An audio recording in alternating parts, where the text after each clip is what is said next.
In an earlier session of Work Health and Safety, we covered duties or responsibilities in the workplace. And now we're looking at basic ways to identify and deal with hazards or dangers in the workplace. Now, what is a hazard? You could say something dangerous, but notice this definition: something or a situation that could cause harm. So notice this could cover different areas. For example, human injury. It could cause us to be sick. It could cause damage to property, or it could cause damage to the environment. Now, a hazard could be something immediate, like a fire, or it could be something slow, like a noise that slowly sends us deaf. But a hazard is something or a situation that could cause harm either to people, property, or the environment. So have a look at this hazard identification process with 3 simple steps we want to highlight. Identify hazards, act to stop the immediate danger, report to your supervisor. So let's look at each one of these. But the most important and probably the most difficult is this first one, to identify the hazards. So let's talk about that.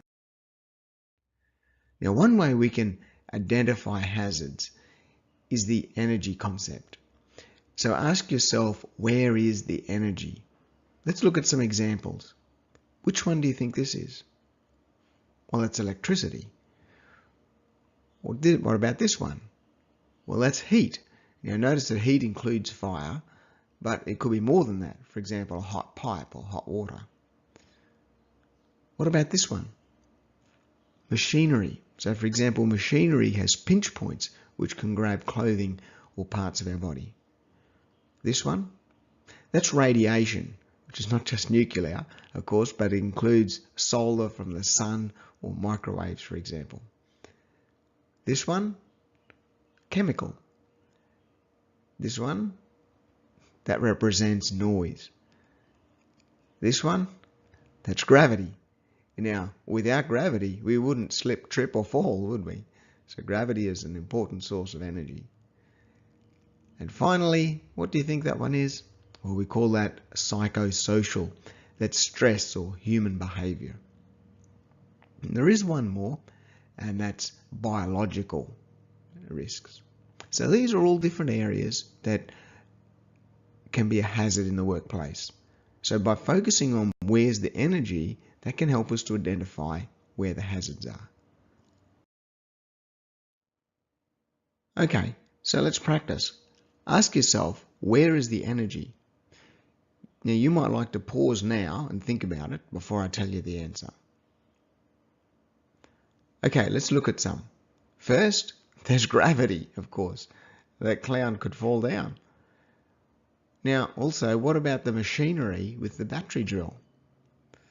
And then there's radiation from the sun. He doesn't have a hat on. Perhaps he has some sun cream, we don't know. And there's one more. Did you say psychosocial because he's so stupid? Well, that's also a concern, isn't it?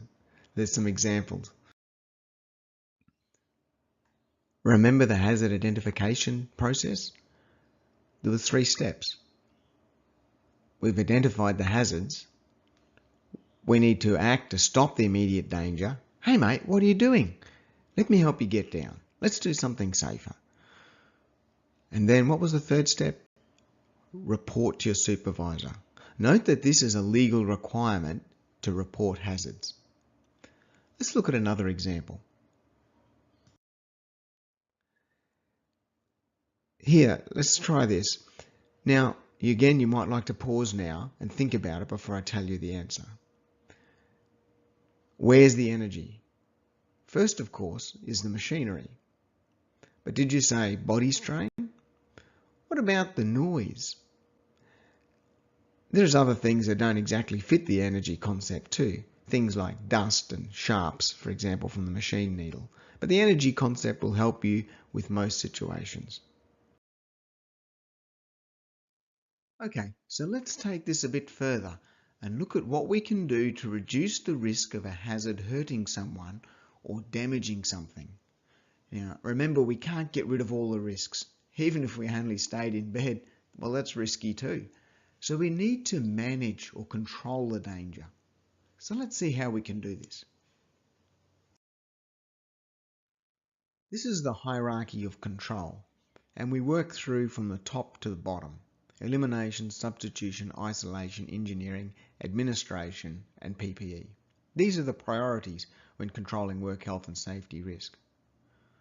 The purpose is to get a safe workplace, a safe work environment.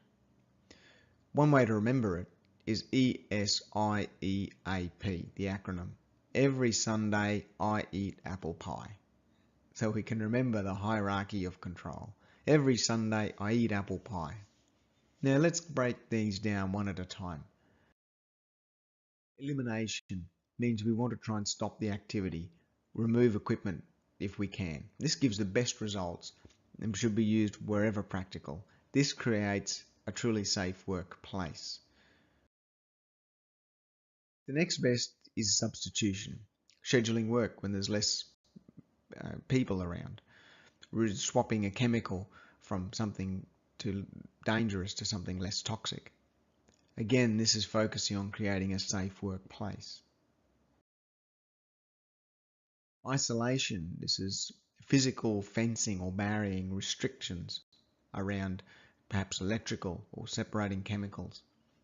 This again creates a safe workplace.